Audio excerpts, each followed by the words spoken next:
My name is Crystal Sledge. I'm the founder of No Limits to Autism, where it's a blog, a monthly support group meeting, and an apparel line. And my goal is to educate, advocate, and empower parents with my words.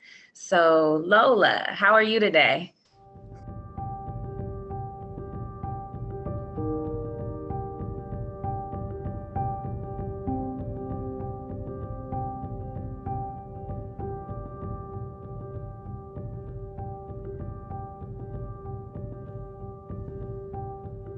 I am in the Dallas area in the great Oh, state of Texas.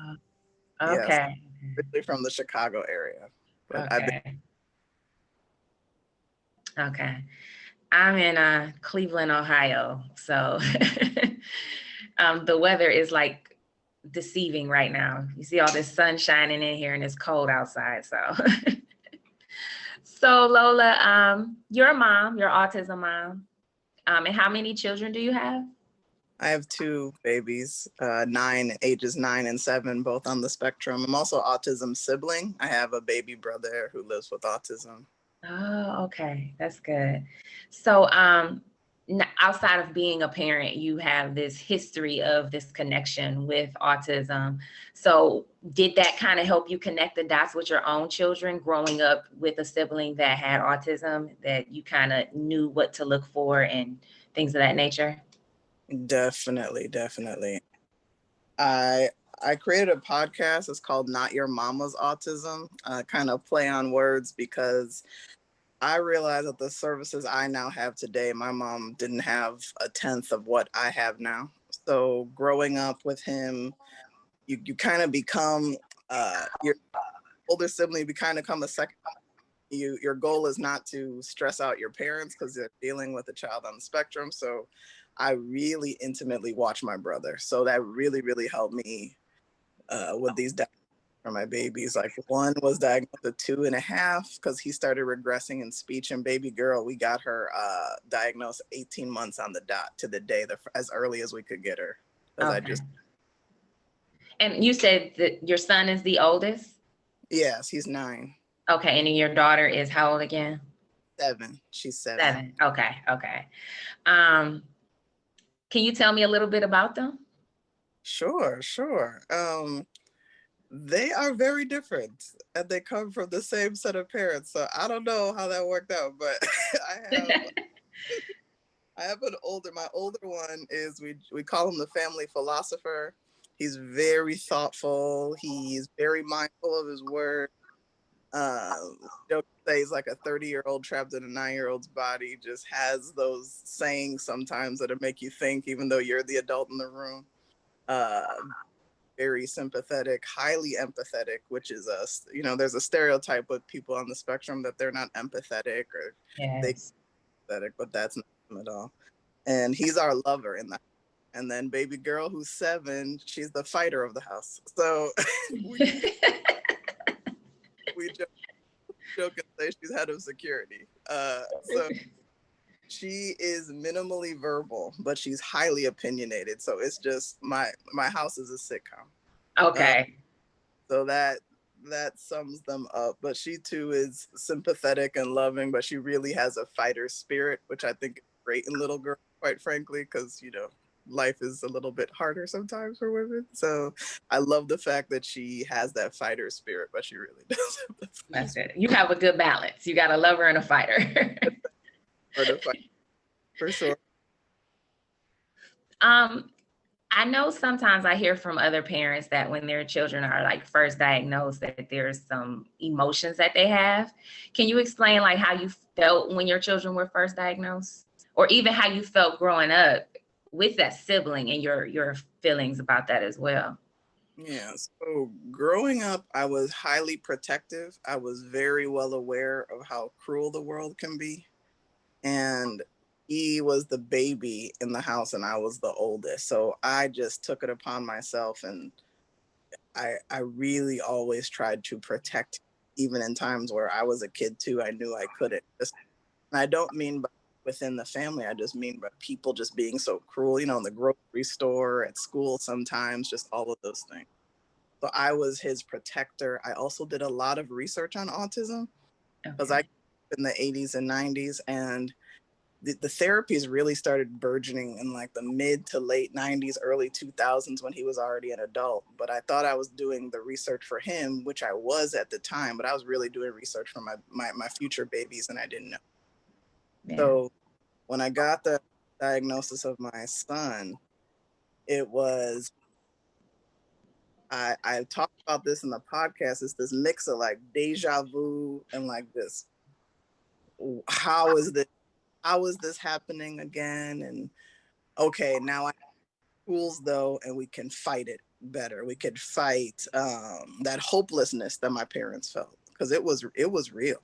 Yes. And it's real even now, because you think about all that lost time, all that lost potential. Because my brother is nonverbal. He was talking and then stopped talking. Yes.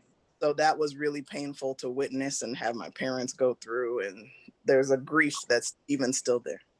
But with my son, I kind of took it like, okay, I'm going to be a warrior mom. I'm going to attack this with everything we can. At the time, we had amazing health insurance, and he's what you would call an early intervention success story now. Like he talks quite a bit. He can negotiate with the best of them. He's gifted and talented. He's in this accelerated math program. Like he does all these things that he couldn't do when he was younger because he had all these communication challenges. But when the diagnosis hit my baby girl, that sent me into a place I didn't know, the depths of mental health that I didn't realize I could. First of all, girls aren't diagnosed the way boys are. Mm-hmm. And hers is a lot more profound. Her autism affects her daily life function in a lot more way.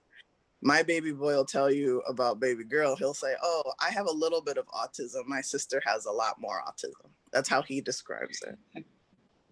So her challenges are more severe, and that interconnectivity with autism, some people on the spectrum have GI issues and allergies, and she has every Okay. so it's a lot more different experience. And those early days were a lot more painful. Yes. Because I realized just how much more we would have to do just so that she could enjoy life on her own, even if it's not even if she'll need constant assistance for the rest of her life. You can tell that at certain periods she was just in real pain and she couldn't communicate it to us, and that was really, really hard to deal with as a parent. Yeah, it's wonderful hearing you express those emotions. I don't think that I've really connected my emotions. There's certain times I was listening to a podcast and they were talking about you can go through different stages of grief. And I think that at certain times, that grief overwhelms me at times. And it's not like a constant. I remember when Zion was first diagnosed, I was like, okay, what are we going to do? It was just kind of like, okay, we're here. What are we going to do? And I did not take that moment to stop and pause and to think about what I was feeling. And I'm still having a hard time thinking about that and putting it into words. And actually writing helps me. And I think with my blog, that's how I get it out, to express that. But it's very good to express those feelings so that other parents can know it is okay. This is what you're going to feel. So yeah, great way to communicate that and express it. And it's like you were like so in tune with your children and knowing them. Yeah, that's great. It's a journey. I have mindfulness to Crystal to levels. There's some days where I will wake up, thing just has happened that I did not expect, that's autism related, just pick the day. And sometimes I'm like, okay, I have 10 minutes. What can I do in this 10 minutes to keep me level-headed, to keep me sane? It's funny, we're all multi-hyphenates, right? We're not just autism moms, where some of us are partners, some of us are, wives, some of us are sisters, and we have all these other roles. And some of us still work full-time outside the house. Like, it's all these roles mixed into one. Yes. And especially now, we'll talk about I'm sure we'll come across the pandemic as we talk more. But one thing that used to help me in the past that I can't use now is compartmentalization. It's like, I joke my friends, I was like, compartmentalization is retired in 2020. Like, I am everything all at once. Yes. So I'll wake up in the morning, and I'm an attorney by trade, so I'm supposed to stay professional, and obviously they want that Zoom camera on so they can see my face, and sometimes I have to turn off the video because I'm dealing with a child who just had a number 2, and I'm literally getting ready to do a presentation. Like, all this stuff that would have never happened Yes. at the same time. So now I just take mindfulness, Crystal. I take mindfulness. I'm like, okay, what can I do in this next 5 minutes? I can brew a cup of coffee. I can sit down, just drink said coffee. I feel the caffeine go through my veins. Yes. All right, I'm good. I'm good for the morning. So you take those little things that we used to take for granted last year, and I take those very little things, and I was like, okay, how can I make these next 5 minutes great? Yeah, that's important. I am a huge advocate of that mindfulness and gratitude. You know, there's so much research behind mindfulness and gratitude. I just did a training last week for work about compassion fatigue. And I said, wait, I need to practice this in my own personal life, you know? Yeah, but that mindfulness is huge. Yes. I'm going to shift to like another question that I have for you. And one of the things, if we can go back and talk about the diagnosis, even if you can relate with your brother or with your own children, you have a unique experience. So excuse me if I keep going back. I'm trying to see how they mirror. But often in our community, in the African-American community, and even minorities, you know, in each community, there's barriers to, you know, getting a diagnosis and services. Has that been your experience at all? No, because I dropped the L bomb. So Okay. I'll just drop. So I'll put it this way. I think, period, across the autism community, it's hard to get services on time because there aren't enough services, and the need is greater than the amount of services available. That's correct. So with my brother, he was diagnosed around age 3, but there really wasn't anything out there. It was the 80s. And with my first son, they tried to tell me wait 6 months before I got a diagnosis. And I think if I didn't have my brother, I would have sat at home and waited 6 months. But because of my brother, and it's hard to explain. You said I have a unique experience. I agree. It's weird because I'm living in both the future and the present day at the same time. So I already know what it looks like if you have a 30-something-year-old at home with no services or very little services. Correct. I know what that looks like because every time I go home, I see it. So I had done all the research before I ever knew I'd have kids about autism. So I knew between the ages of 0 and 7, if you have nothing, the likelihood of positive outcomes later are lowered. So when she told me 6 months, I told her I couldn't wait 6 months. And she told me it was still 6 months. And I mentioned this in the podcast. I don't advise this. This is not the most mature thing. But I lost. Yeah. I lost it because in my case, I thought about how history could be repeating itself, and I would now be in my 70s, 80s, an elderly person taking care of both my brother and my son. And I mentioned that in the podcast, and that's when she got free. And yes, there was a 6-month wait at the teaching hospital, but there was a private that she told me to call 3 private clinics. And one of the private clinics I called happened to have an opening in 2 weeks. Okay. And that's when but again, I have this, like you said, I have a weird situation because I threw everything I could. I started doing like all this research and the insurance laws and stuff. I would just call white people. Like I would just but it goes back to what you said, is like when you don't know. This is a situation, Crystal, quite frankly, where ignorance is not bliss. And we're not taught this. We're not taught how insurance works. We're not taught how to educate. We're not taught any of these things. So then when you now suddenly need it, in a lot of states, you're all alone. Yes. I was in Wisconsin, and it's in this weird, it's Madison, Wisconsin. It's the state capital, also the home of a major educational institution, the University of Wisconsin-Madison. They did it very strangely. The moment my son got a diagnosis, we were assigned a social worker, and then she got all these community resources immediately. Oh, wow. when we moved to Texas, nothing. Nothing. Oh, wow. Nothing. I'm even starting to see, you brought that up about how you got a diagnosis and you were giving all these community resources. I'm even starting to see in different groups that I'm in through social media that parents are like, what state do you live in and what are the services like? And it's kind of like, why should we have to uproot everything that we already know? A lot of us, I can't imagine my support system is here. I have a very strong support system. I can't imagine having to uproot my children and from my support system in this life that I'm comfortable with and I've known my entire life just to be able to get the services that my child needs. I can't imagine that. And yeah, and I think that's why, you know, you with your podcast and me with my blog and being so vocal is just to get these education and tell the real stories of what's going on. Because as Camille said, everybody's story is different. Everybody's journey is so unique, and I feel like it's a struggle that just doesn't have to be a struggle.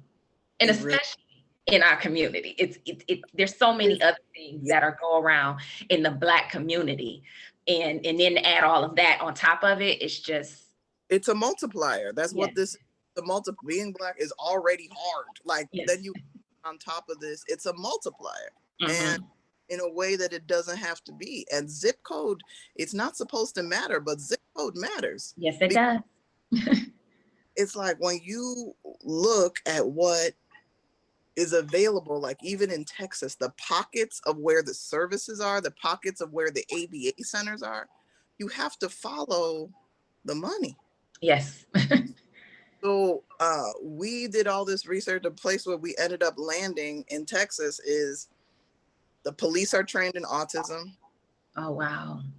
There are now 2 all abilities playgrounds in the city itself, not like surrounding, like in the city itself.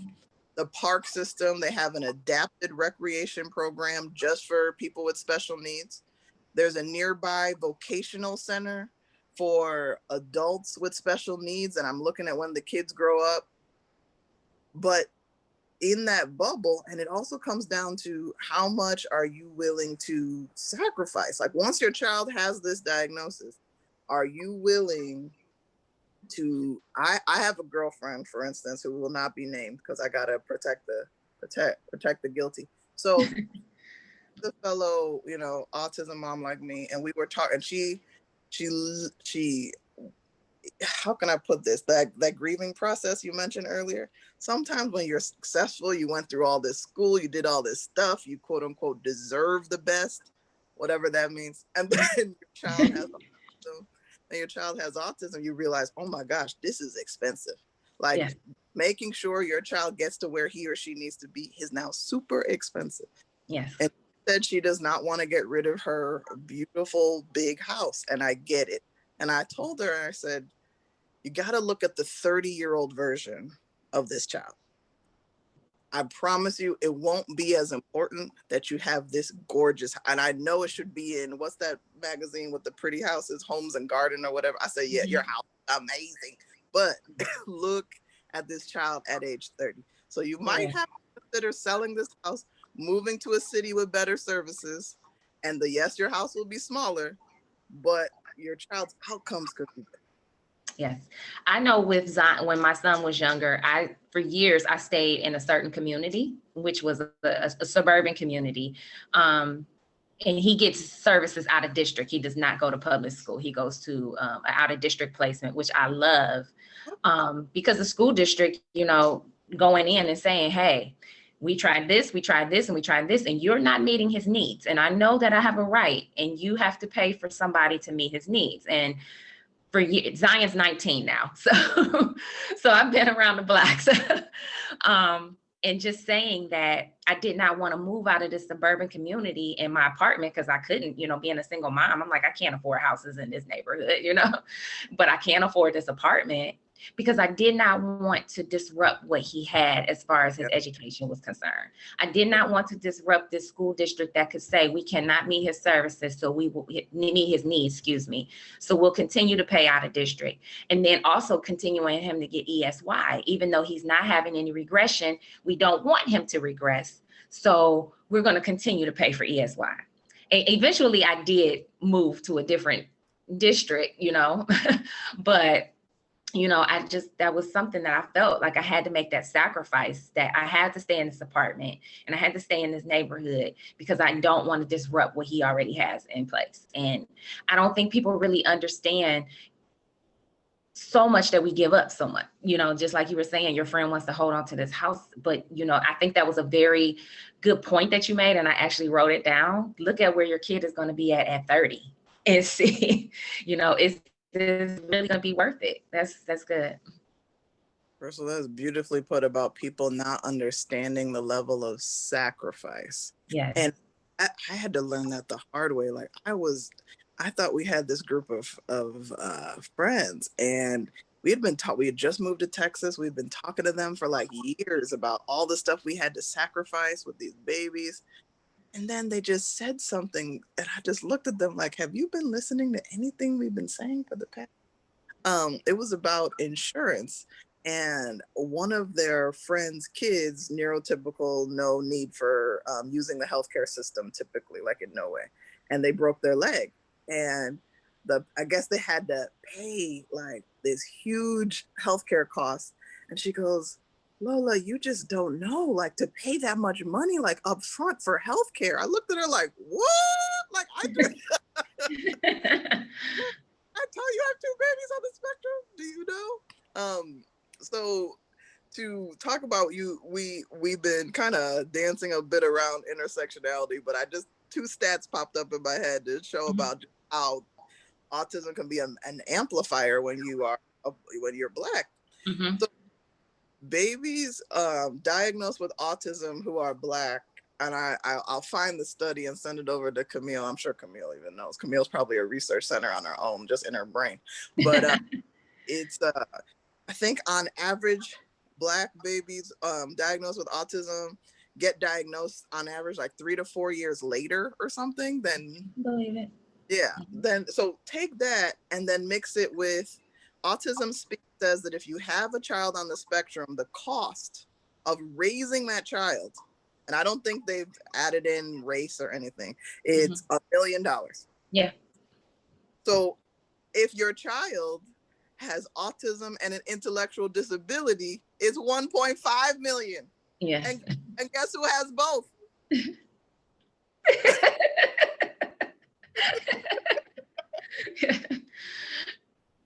So when you put those 2 things together, you add in all these added barriers of, oh, you now have to move to this zip code just to get like that ESY you talked about. I forgot what it meant, but it's like summer school for at least where you live, right? It's oh, you made me forget what it stands for. Yeah. Oh, goodness, extended school year. Thank you. And that's another thing for those new to the journey who may be listening to this video. You will learn what I call an alphabet soup. There will be so many IEP, like all these different levels of alphabet soup that you will learn, and it's okay. It's its own language. Yes. You'll get there. But ESY is an extended school year, and in many states, in Texas, in many other states, it's making sure that the child does not regress over the summer. But even then, not all ESY programs are created equal. So there's so much trial and error, and you have to figure out what works for your kids and where.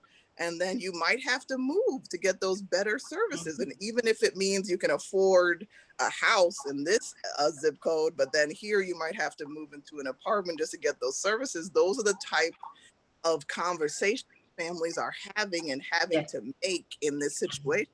And it's not a one-time thing. It can be over an entire child's life cycle. Yes.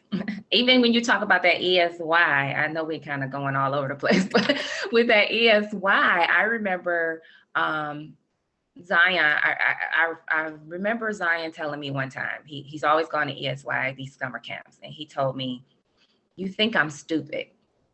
And I said, "Well, why would you say that?" He said, "You think I'm dumb." I said, "Well, why would you say that?" He said, "Because you send me to the camp with all those dumb kids." I said, "What?" So what was happening was the camp that the school district would pay for, one of the camps they paid for, he was going with some kids with some severe emotional disturbances and things of that nature. And that's a whole nother conversation when you got a higher functioning kid with autism. Anyway, so I'm not going there. But these kids had these emotional disturbances and they were physically aggressive. And like he was getting like coming home with scratches and, things of that nature from other kids in this camp. And I was like, okay, we're not doing this. And so some of the other summer camp programs that he went to, they were kids that were, and this is no disrespect or anything to anybody else, but they were kids in wheelchairs, they were kids that were nonverbal, and he was just being placed in these camp environments. And he was like, "You think I'm dumb?" Because I was putting him in these environments. And I was even talking to the school district when we were talking about ESY. I said, he does not want to go to these camps. Why do you, his school that he was attending, they happen to have ESY, which I said, these are kids that are all on his level. He's going to continue on with the same teachers that he knows. This would be a good opportunity. I said, and I challenged him. I said, if it's about money, then let me know right now. And you can pay whatever it is that you're going to pay. And we can make arrangements to make it happen, whatever way it may happen. So yes. So there you go. Talking about with ESY, every program is not the same. And then again, the cost and the things that you have to consider when you're raising these children. Because even though I was getting the services, there was some limitations on the services, which means, okay, and you want your kid to thrive and you want your kid to have everything that they possibly can have. And then there comes that sacrifice. Okay, what do I need to do to make sure that he can have what it is that he can have? Whether it's me pulling on my resources, and as I stated before, I have a very strong support system, whether it's emotional, being there to babysit, or financial, I have a very strong support system. So I'm lucky in that area, but everybody isn't. So, Okay, now I got to interrupt for just a second. We got to kick this over to Lola interviewing you now because it's 11. Okay. Well, it's 10:12 on my end. Okay. It was Crystal, you're a good interviewer. It just got me. You know what? I'm thinking about this and I'm thinking that maybe we should pick this up again. And maybe Lola, you should have Crystal on your, podcast. I'm just making recommendations. You actually beat me to it. I think I should be your booking agent. That's what I should do. Okay. You beat me to it. I was gonna get to that. Okay, tables have turned. When was your child first diagnosed? So as I said, Zion is 19 now. And he was diagnosed, he got an official diagnosis when he was 6. But around 3.5, that's when they started saying, that something's going on. And they alluded to, just based upon their evaluations of him, that it might be autism.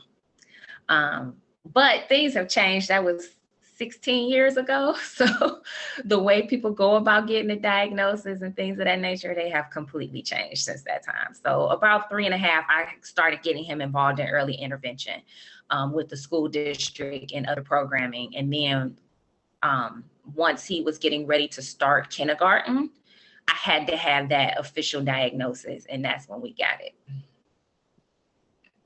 Did you go through any denial when people started saying that your child have autism? No, you knew.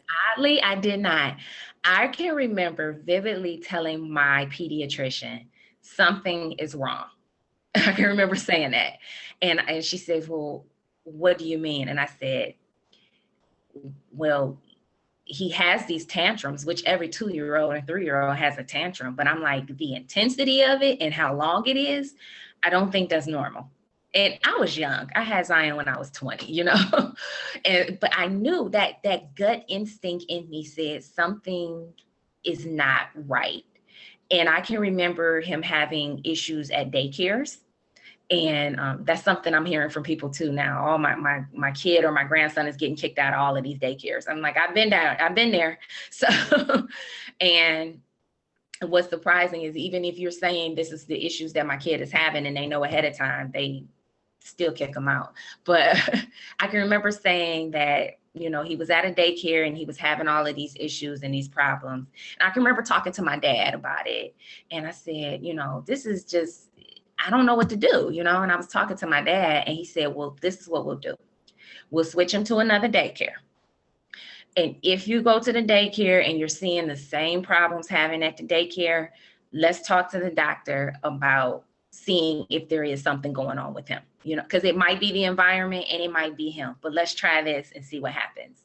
And I remember the daycare that I signed him up for, I talked to them about it, and they were actually the ones who actually put me in touch with a community agency that helped me get the ball rolling for him, because they started noticing some things. And one of the things that we did notice, and what you said too, is having that language and you losing it. And knowing colors, learning Spanish, knowing your numbers, and then it's there, but it couldn't be expressed. And that was where we started at. So. So you mentioned your support system. Tell us a little bit about what that looks like, because you're very right. Not all of us have it. So yeah. talk about your support system and then how that has shaped your journey. I have, as far as Zion is concerned, his support system is, he has me, of course, his lion, because I'm definitely not a lamb. I'm a lion. His warrior, his advocate. He has an amazing group of teachers and community support people that rally around him. He has both sets of his grandparents from his dad's life and me, my parents. And we just have a family. Like my grandmother is getting ready to open up a group home. My grandmother has an adult daycare center. My grandmother has a transportation company that transports the DD community. So just having this family dynamic that is open to it. And that's what he has rallied around him. Whereas with him, I've always been able to do things that I want to do, whether I want to go out for a run, if I want to go on a vacation for a weekend. I've always had family that have been able to support us and step in whenever we needed it. So that is really and truly amazing. Yeah. And I think it's even more amazing that outside of his family dynamics, he has an intervention specialist who you would think that he's her child. So she advocates for him just as much as I would advocate for him. And him, you know, he just has so many people around him, but he's an amazing kid. He's really nice. He's really sweet. He's amazing. And yeah, we have a unique situation where we have so much support. Have you ever had to deal with people close to you who didn't know how to handle the diagnosis? Mm-hmm. How did you deal with that? Like, something I really don't talk about a lot because I still respect him as a person. And as a dad, is Zion's dad. Zion is 19 years old. We've been doing this since he's been about 3.5 years old, and he still has not wrapped his mind around this diagnosis, you know?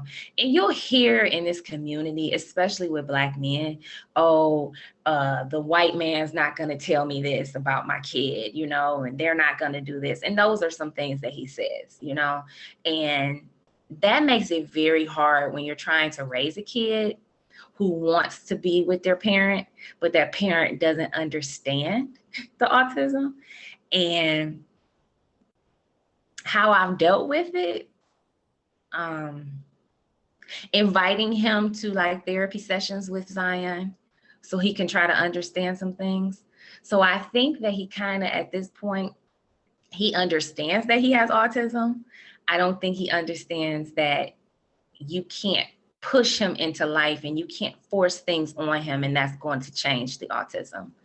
And really, that's the only person in our life that really doesn't accept the diagnosis. So with us, and aware of from the Nigerian community, I think it's throughout the diaspora, this is a challenge because I remember when I first wanted to tell people that fella was diagnosed with autism, I had family members call me and said, please don't do this, don't put our dirty laundry outside, and blah blah blah. So it's throughout. I remember watching a documentary about a Nigerian, that's about the different cultures, about what happens in different cultures.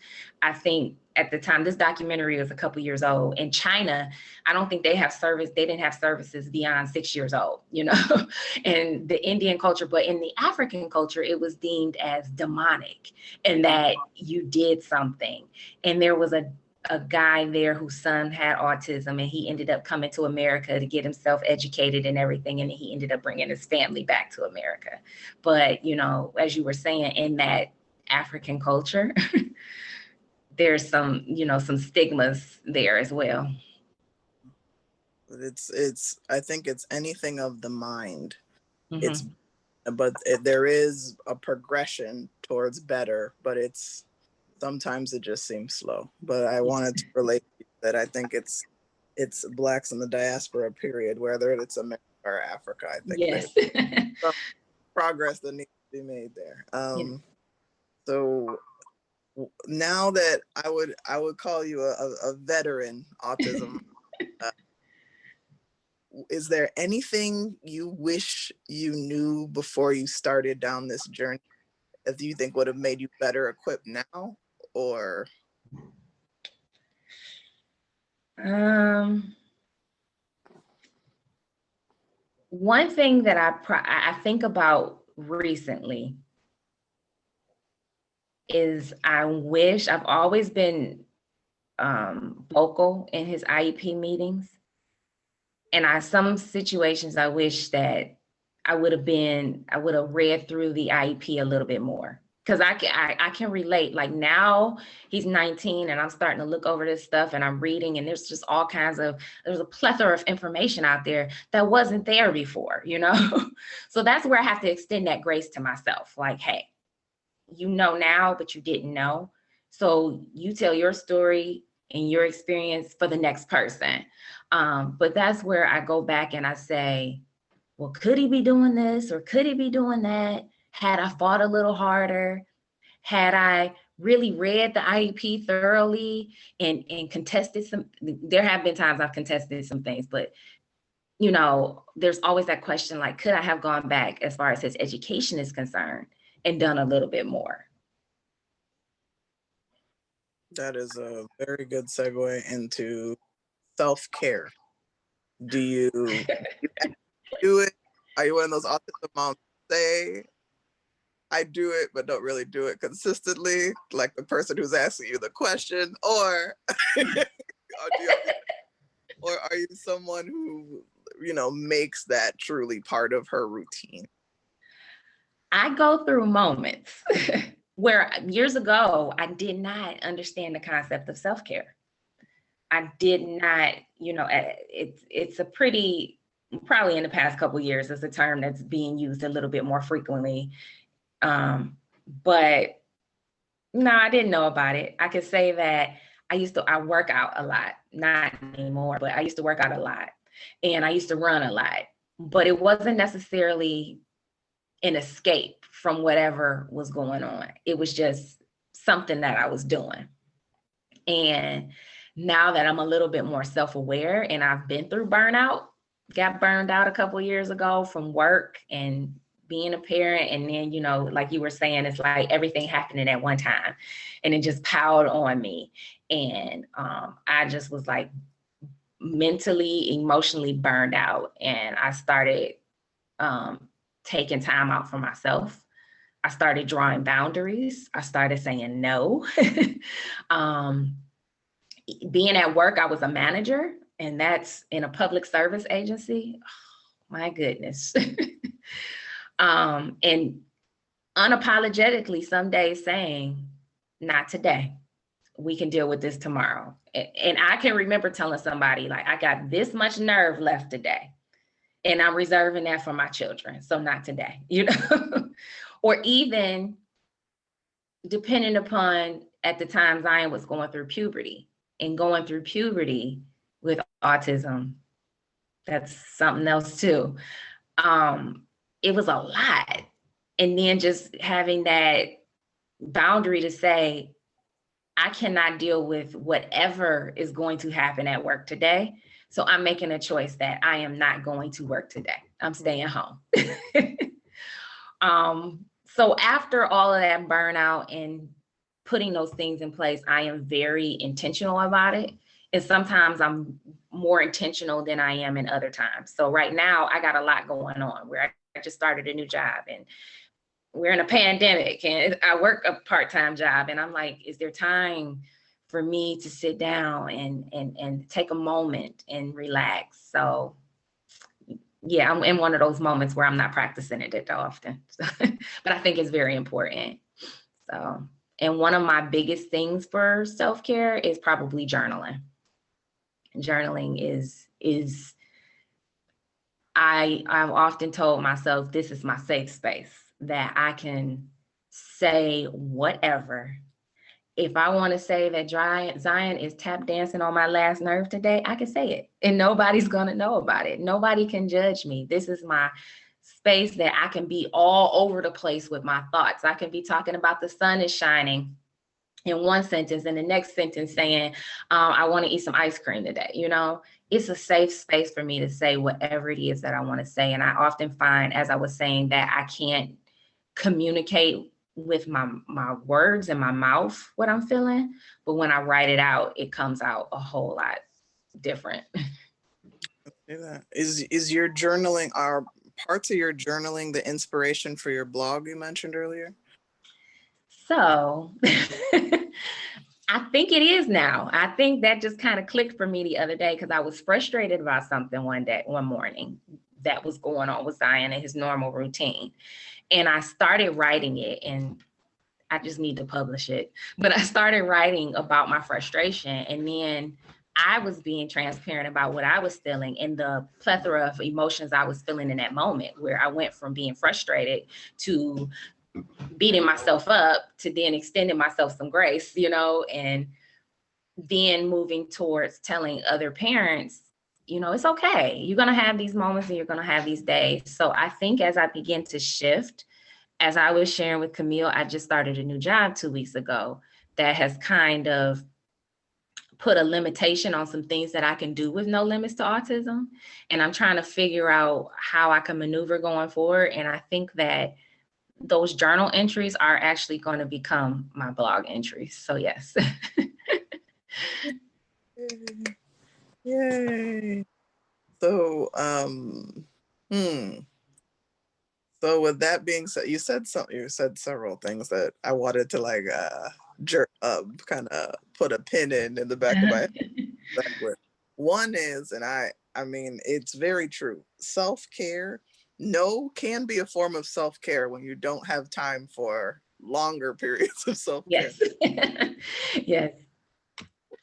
And when you said in a matter of moments, you can go from frustrated to beating yourself up to giving yourself grace. Thanks for saying that, because sometimes, especially when you put on this autism supermom cloak, you know, you feel like you can't have time to be human. Yes. So saying that out loud, that it's okay. I feel that way too. I finally got there. That it can be Tuesday at 9:30, I can feel one way. At 9:45, feel another way, and that's okay. Like that's just life. So with all that, oh my gosh, there's so much. I know time is not on our side, but what is your greatest concern for Zion as he continues to grow up to be, he's a young adult now, you know, middle age and beyond, like just that life cycle. What is your greatest concern for him? There's two that are screaming in my head right now. And my greatest concern is, what is life going to look like for him? You know, I know he'll be okay, you know, and I know that all the things that we have in place, there's supports available for him. But that mom in me that loves him, I want to protect him from this world. That as much as we keep putting these diversity, inclusion things out there and organizations out there, we still do not live in a diverse and inclusive world. And I think right now, given the events that have happened in 2020, diversity and inclusion is so much based upon color, which it should be, but it shouldn't be so hyper focused on one area. There's so many different areas that diversity and inclusion can include. And I say, you know, I think when we often deal with accommodations and inclusion, you look at someone's physical disability.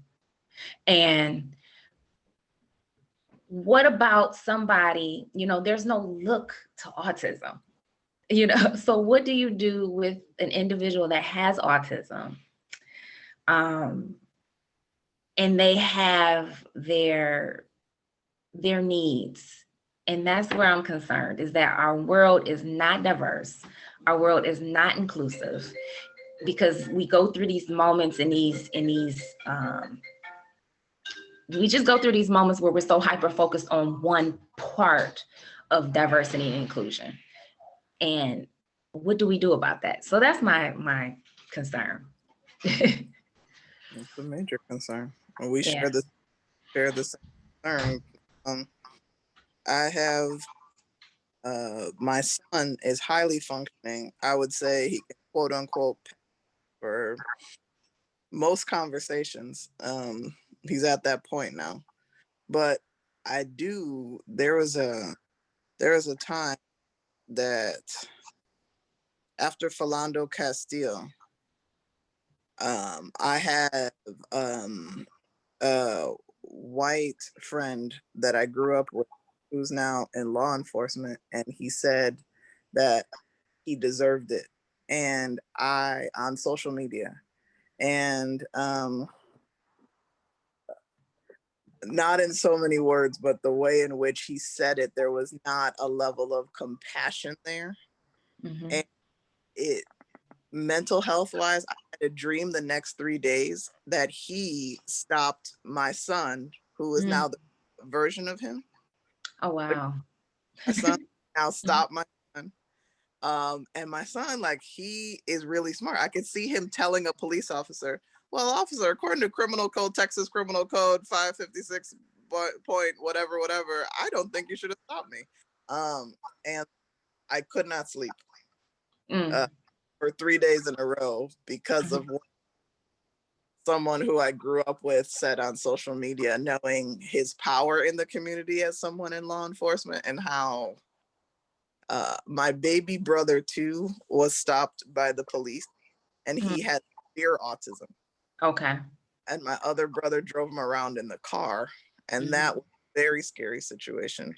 My brother and I are gonna have a future episode on that intersection of race and disability, but it's real and it's there, and it's a multiplier, it's an amplifier, like I said earlier. Yes. Yeah. I think that you know, my son likes to walk around the neighborhood. You know, he just likes to go for a walk, and, you know, he'll be in the backyard bouncing the basketball.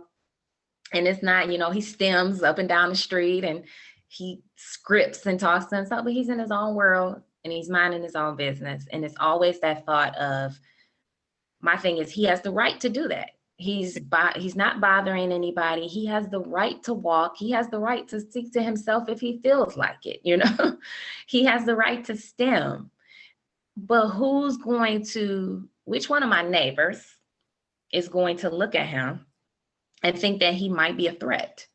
You know, we got people that call the police on little kids just for having a lemonade stand, you know? So, yep. And then them not thinking that you're calling the police, what's going to happen next? Because that next interaction, depending upon what type of police officer that you call, who you call, it's not going to be a positive experience. So, and whereas, you know, I have an issue with first responders trainings too, but that's a whole nother thing. But because these situations, my son can comply, but you could think that he's a threat, you know, or they tell you to carry these disability disclosure cards in your wallet. I said, you can't do that if you're Black.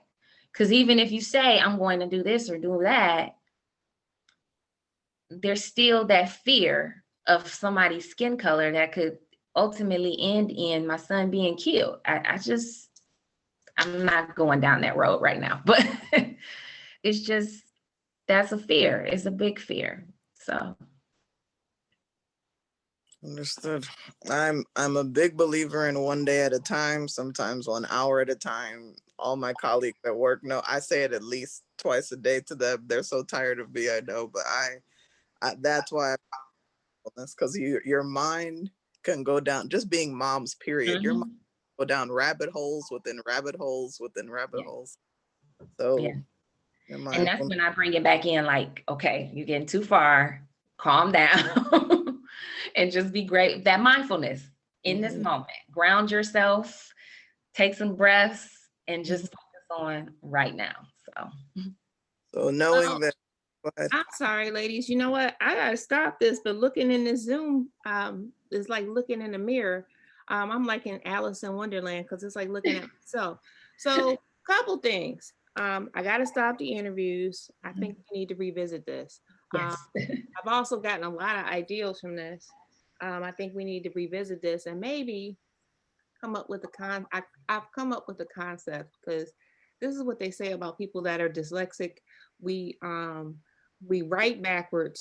We're really smart, and then we have a lot of ideals. So in listening to you all, I've come up with an ideal. I think that at some point, it's not a podcast, it's a momcast. I think we need to have like just a round table of moms where we talk about just stuff in general. Yes, that would be great. And we hit on a lot of, you ladies hit on some topics that we need to just talk about organically. And I think that maybe we need to do a meetup where we have a conversation just about organic stuff, like just stuff, right? Yes. I gotta pop out because I gotta get this other thing going. But I do think that I want to pick up a part 2 of an interview with you two, because I think it's important. I don't think I got enough, because you guys are really good together. So this was a good match. I rolled the dice on this, but this was really good. Yeah, that was a good conversation. It was really good. It was a great conversation. So I'll tell you what I'm gonna need for you two to do for me. You two coordinate times that you want to meet again and just let me know. Okay. I'm gonna work with my intern, and we're gonna edit, this, and it'll probably cast like in November, because this is the end of the kind of like, this is grant period for me, so I've been stressed working on other stuff, so it probably won't even air until November, and then I'll let you all see it before I do anything. Okay. But thank you. I really like this, because I was all into this. I didn't even get up. One time I've been sitting here the whole time. My coffee is empty, and I'm upset about that, but it's fine. I really enjoyed this conversation. Yes, I did too. I feel we need to do it again though, because I just think it's just so many things that you touched on and nobody thinks about. I don't think we touched on everything either. So we did. And that's why we need to come back to this. Yes. But we need to, like the kids say, chop it, screw it, remix it, put it back out there. We need to do little vignettes. Yes. But I think I got an ideal and I think it'll work for us. Mm-hmm. So thank you both. But yeah, Thank you. touch, get in contact with each other, and then just let me know when you guys want to do this again, because I think that's what's gonna have to happen.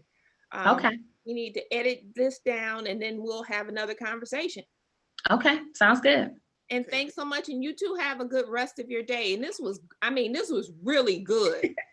Yes, I enjoyed it. All right. Thanks so much. Thank you. Have a good day. Bye. Bye. Bye. Bye.